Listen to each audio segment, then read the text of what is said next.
ठीक है, तो यहां पे उन्होंने एक वर्ड यूज किया बीच में पूरे स्टेटमेंट के, दैट इज कंपाउंड। क्या सुना है? सिंपल इंटरेस्ट, कंपाउंड इंटरेस्ट कुछ? हाँ, झूठी झूठी झूठी, याद नहीं आ रहा एक अलग बात है, मगर पढ़ा दो है यार। कौन है तुम्हारी मैथ्स की टीचर? बता रहा हूं मैं जाके। देखो कंपाउंड इंटरेस्ट, सिंपल इंटरेस्ट नहीं पता, नहीं पढ़ा, झूठ भी कैसा बोल रही है। और वो नहीं पता, पढ़ा तो था, अब याद नहीं है। ओके चलो, तो एक छोटा सा एग्जाम्पल के तौर पर पहले यहां जो लिखा है वो पढ़ते हैं। Exercise 5.1 first fourth of first.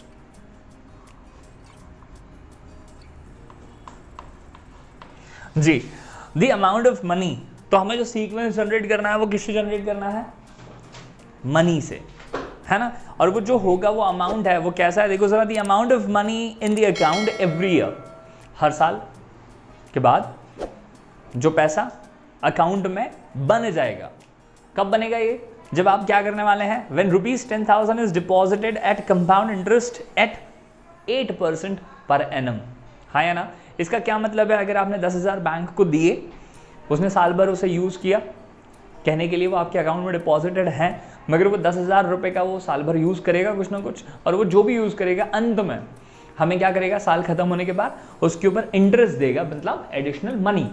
और वो कितना है? That is 8%। 8% किसका? 10,000 का। हाँ या ना? अब जो भी 8% ऑफ 10,000 निकलेगा, कितना निकलेगा 8% ऑफ 10,000?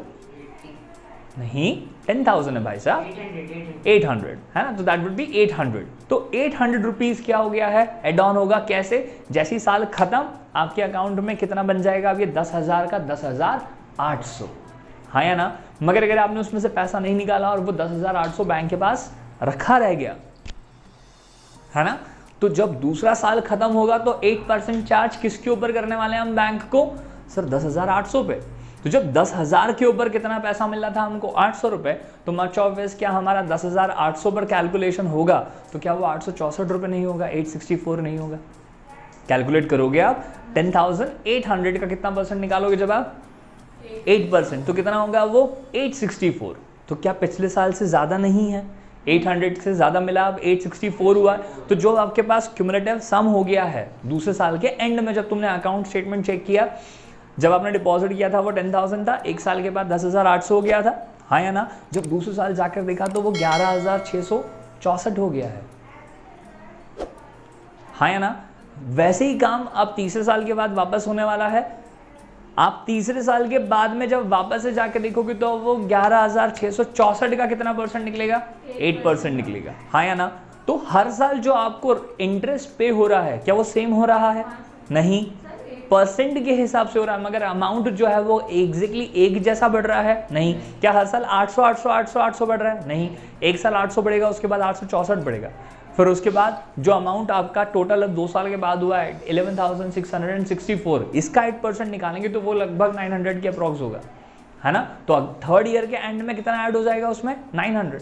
तो जो हर बार हर साल के बाद में जो एडिशन है क्या वो सेम अमाउंट से एडिशन हो रहा है? नहीं। तो क्या ये जो अभी यहाँ पर सीक्वेंस प्रोड्यूस होगा क्या ये एपी होगा? तो नहीं। मैं यहाँ पे लिखूंगा, कैलकुलेशन करके बताऊंगा, इट्स नॉट अ प्रॉब्लम। मगर यहाँ पे ये जो वर्ड था ये बड़ा इंपॉर्टेंट था, which is so called as compounded. हाँ या ना? कंपाउंड का ये मतलब है यहाँ पर कि जो हमने डिपॉजिट किया उसके ऊपर आपने जो हमें इंटरेस्ट दिया वो अब हमारा क्या बन जाएगा? नया प्रिंसिपल वैल्यू बनेगा। कब? 1 साल के बाद। मगर अगर कंपाउंड की जगह पर हम क्या बोलते? Simple interest. कंपाउंड की जगह क्या बोलते? सिंपल इंटरेस्ट बोलते। तो उस कंडीशन में हमेशा 10,000 का 8% 800 रुपए, ये क्या बन चुका है? अगले साल के अंत में 10,800 बन चुका है। मगर अगर ये सिंपल इंटरेस्ट से कैलकुलेट होता तो बैंक हमेशा आपको कितने पे ही इंटरेस्ट पे करती? जो इनिशियली आपने डिपॉजिट किया था दैट वाज 10,000। तो दूसरे साल के अंत में भी आपको कितना ही पैसा मिलता? 800। तीसरे साल के एंड में भी कितना मिलता? 800। मतलब जो नया अमाउंट उन्होंने एड ऑन करा है वो उसके ऊपर आपको क्या नहीं देते? इंटरेस्ट नहीं देते। तो हम उसे क्या कहते हैं? वो कैसे इंटरेस्ट कैलकुलेशन था? That was simple interest calculation. और अगर सिंपल इंटरेस्ट कैलकुलेशन होता तो हमारे लिए जो प्रोड्यूस्ड सम होता वो कैसा होता? वो एपी होता। क्योंकि 10,000 के बाद 10,800, 10,800 के बाद 11,600, 11,600 के बाद 12,400। ये जो प्रोड्यूस होता है ये कब प्रोड्यूस होता है? जब हर साल कैसे पे किया जाता है आपको? 8% के हिसाब से 800 800 800 800। तो चूंकि हर साल 800 800 पे हो रहा है तो 24 क्या बनेगा? ये एक एपी बनेगा। मगर अभी उन्होंने सिंपल इंटरेस्ट के हिसाब से नहीं कहा है, अभी उन्होंने क्या कहा है? That is like compound interest. हाँ या ना? क्या हम बस 1 मिनट ले सकते हैं? हाँ सर। है ना? चलो तो लिख लेते हैं फटाक से।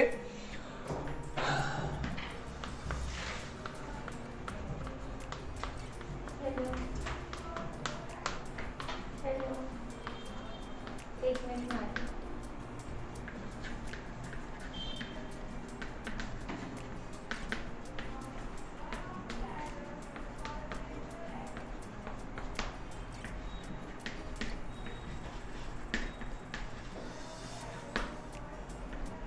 Okay, so the initial amount deposited in account is rupees 10,000, है ना? If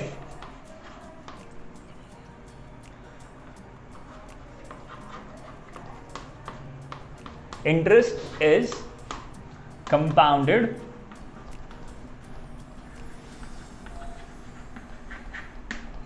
(8% annually), then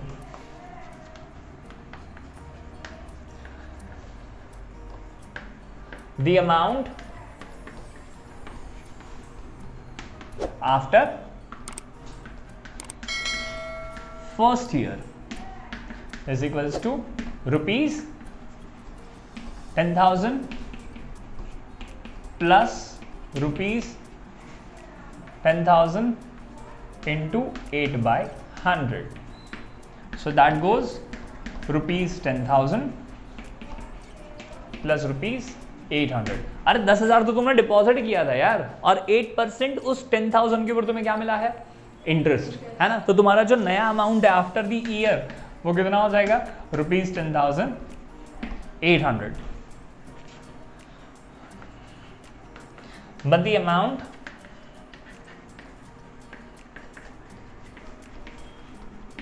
after second year, ये बड़ा इंपॉर्टेंट पॉइंट है। मुझे ये दोनों चीजें बताने में इंटरेस्ट है। मुझे ये तो सम सॉल्व कराना ही है और मुझे एक और डिफरेंस बताना है कि सिंपल इंटरेस्ट और कंपाउंड इंटरेस्ट में क्या डिफरेंस है। तो अगर आप सिंपल इंटरेस्ट की बात करते तो दूसरे साल के बाद में आप वापस से जो इंटरेस्ट यूज करते या कैलकुलेट करते वो किसके ऊपर करते? जो तुमने डिपॉजिट किया था। हर साल किसके ऊपर कैलकुलेशन होता है इंटरेस्ट का? 10,000 पे। जैसे आप अगर दूसरे साल के अंत में पैसा चेक करने जाते तो 10,800 तो पहला था ही, उसके ऊपर इंटरेस्ट कितना मिलता है सर? इस वैल्यू का, इनिशियल वैल्यू का 8%। मगर अभी चूंकि कैलकुलेशन कैसी है? कंपाउंडेड है। Interest is calculated compoundly. So उस कंडीशन में अब ये जो रुपीज 10,000 है इसमें जो जुड़ेगा इंटरेस्ट वो किसका 8% जुड़ेगा बेटा? नए वैल्यू का 10,800 का 8% जुड़ेगा। हाँ या ना? ये चीज दिखाई दे रही है? पहले साल तो 10,000 का कैलकुलेट हुआ था, मगर इस साल 10,800। मगर अभी भी अगर इसकी जगह किसका कैलकुलेट होता? 10,000 का ही कैलकुलेट होता तो हम क्या कहते हैं? वो कैलकुलेशन क्या था? Simple interest. सिंपल इंटरेस्ट था। मगर अब ये वाला कौन सा है? Compound interest. हर साल कैलकुलेशन ऑफ इंटरेस्ट किस पर होगा? नए अमाउंट पे, नए टोटल अमाउंट पे। एग्जैक्टली नए वाले अमाउंट पर क्या लगेगा? एग्जैक्टली तो हम एक बस इसके बाद और लगा रहे हैं और इसको खत्म कर देंगे। तो that is 10,800 plus rupees 864, so it will become rupees 11,684।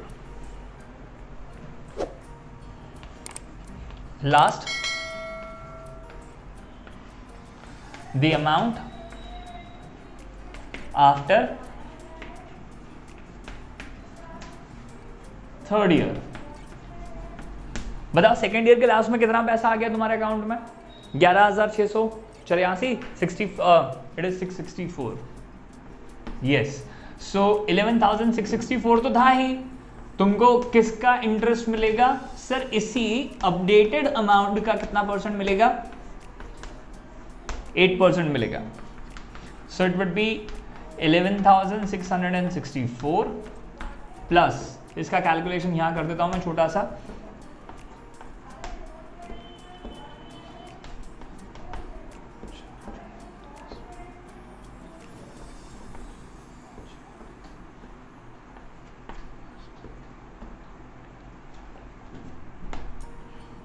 Okay, rupees 933.12 है ना. तो ये टोटल करें कितना होगा, 437, ये 0.12 तो है ही, 437, 369, 9615, 1 कैरी होगा, it will become 2 and 1.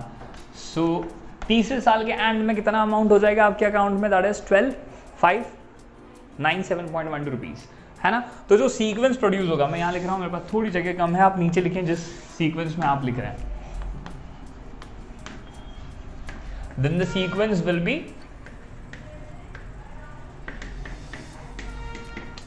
Will be, क्या होगा बताओ, पहले कितना अमाउंट था सर, 10,000, क्या बन गया वो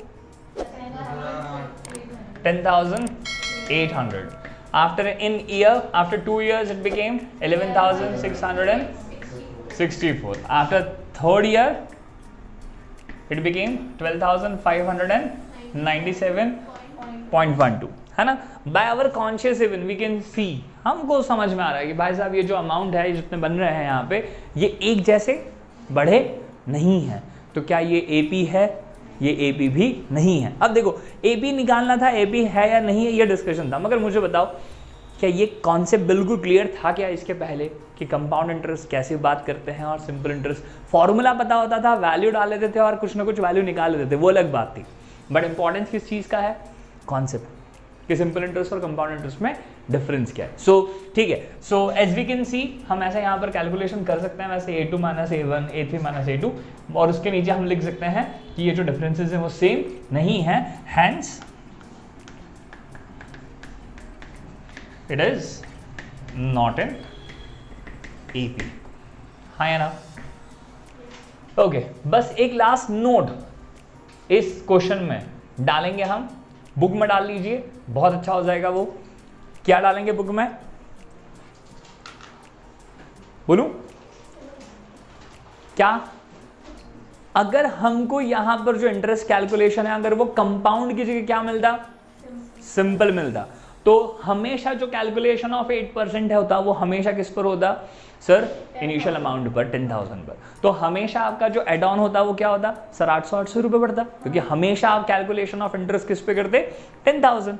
यहाँ पे भी जैसे 10,000 का 8% था, यहाँ पर भी जो एडिशन आपको दिया जाता है इंटरेस्ट के फॉर्म में वो कितना होता सर, 10,000 का 8%. यहाँ पर भी वापस से 10,000 का 8%. तो उस कंडीशन में जो आपका पैसा या अमाउंट जनरेट होता है, यहाँ जो सीक्वेंस होता उसमें हमेशा कितना बढ़ा हुआ दिखाई देता आपको, 800, और फिर आपकी तब जो बनने वाला सीक्वेंस था वो क्या होगा, वो AP होगा. Please do consider this as a note, है ना. चलो ठीक है, बाय बाय, टेक केयर.